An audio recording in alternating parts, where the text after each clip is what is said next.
At ayan, magpainit na po tayo ng kawali at lagyan na po natin ng ating mantika. Ayan. At kapag po mainit na po ang ating mantika, pwede na po natin ilagay po ang ating luya. Ayan, isang kutsa lang po natin hanggang sa lumabas po ang kanyang aroma. Ayan, kapag po nasangkot siya na, is ilagay na po natin ang ating sibuyas.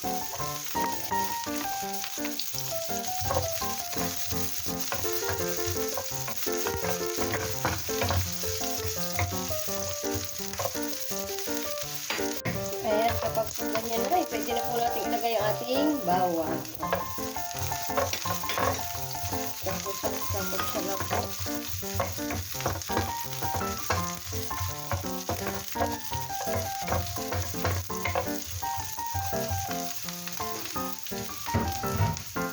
Ayan, kapag po sangkot siya na, pwede na po natin ilagay ang ating atay ng manok. Napakamura lang po dito ng atay ng manok. Bali, ano lang po, $8 and $10. Ayan, isang kilo ay 8.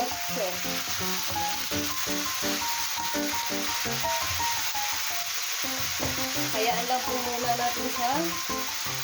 Magsangkot siya, takpan po muna natin ng konti. Balikan po natin mamaya. At yan po.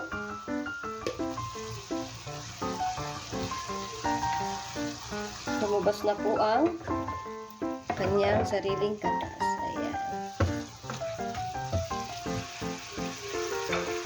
Ngayon naman po is lagyan po natin ng paminta. Ayan. Black pepper po yan.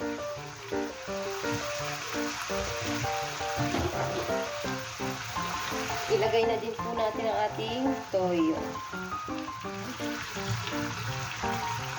Paglagay din po tayo ng 2 dahon ng laurel.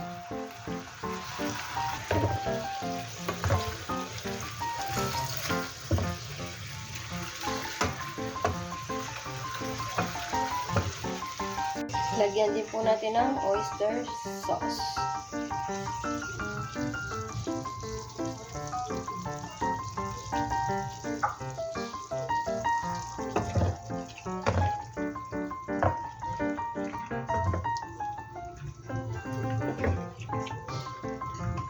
Yan, ilagay na din po natin ang ating calamansi juice. Ayan, calamansi po aking ginamit, hindi po suka.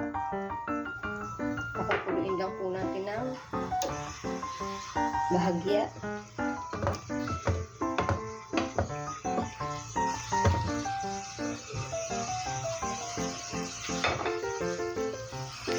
Lagyan po natin ng konting asukal.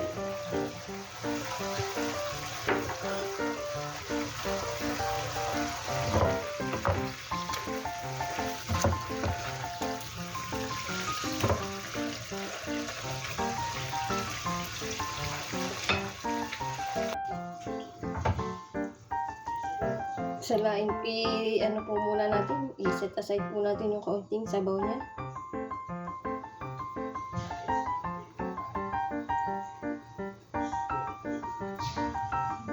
At dito naman po is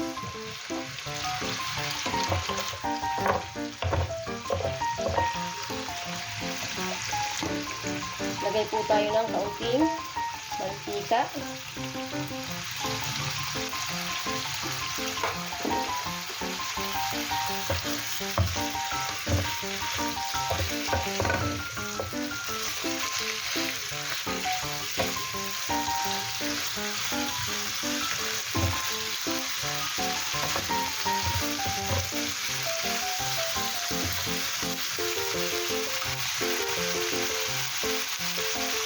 At yan, kapag po ganito na is, luto na po ang ating adobong atay ng manok.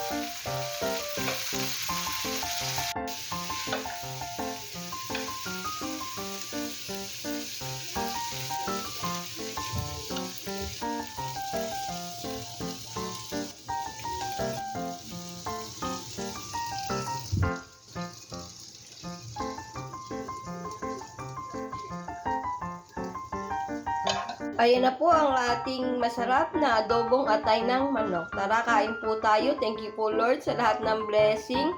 Bukas po ulit. Salamat!